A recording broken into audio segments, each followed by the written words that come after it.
D'abord, bien sûr, mes remerciements vont à Bernard Anthony pour nous avoir réunis aujourd'hui autour de ce combat pour lequel, au-delà de toutes les nuances qui peuvent exister entre catholiques, eh bien, nous sommes au coude à coude. Je lisais le communiqué de presse ou le tweet d'Héloïse Bouton, vous savez, cette profanatrice éphémère ce matin, qui nous laissait penser qu'elle voudrait se joindre à ce rassemblement. Eh bien, nous l'invitons à venir, nous lui ferons bon accueil à Héloïse et à Irina Shevchenko.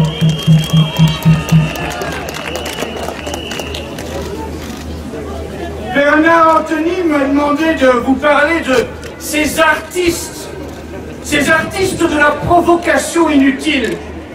Alors, évidemment, nous à Civitas, nous les avons vus de près, ces artistes, le 18 novembre 2012, lorsque, en bonnes féministes, elles sont venues dénudées, armées de vaporisateurs, de gaz, s'en prendre à des femmes, des enfants, des bébés dans des landaux.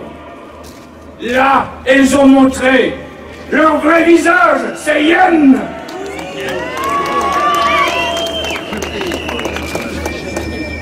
Les femmes sont des artistes à l'image de ce qu'est l'art contemporain aujourd'hui. Ils n'ont que le mot de performance à la bouche et considèrent que la pornographie, ce serait une performance artistique. Et la profanation aussi, pour ces milieux-là, serait de la performance artistique. Allons-nous accepter cela? Deux ministres, Manuel Valls et Nayat Vallaud-Belkacem,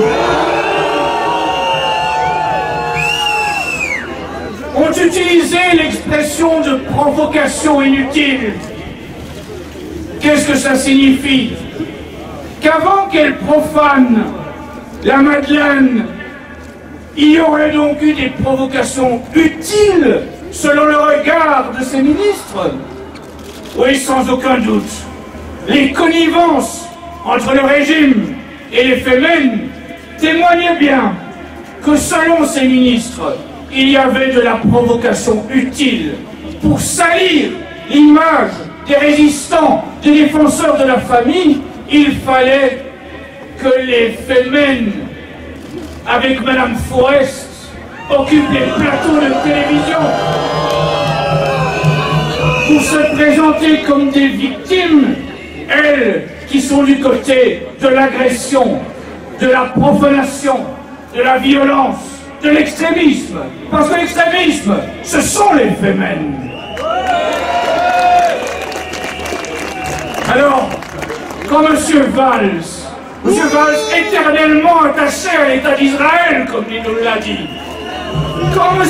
Valls prétend que les femmes ont dépassé le seuil du tolérable avec une provocation inutile, mais en même temps que cela n'est suivi d'aucune intervention des forces de l'ordre, eh bien on se dit, oui, que ce ministre éternellement attaché à l'État d'Israël, il réagirait sans doute autrement si c'était une synagogue qui avait été profanée par les femmes.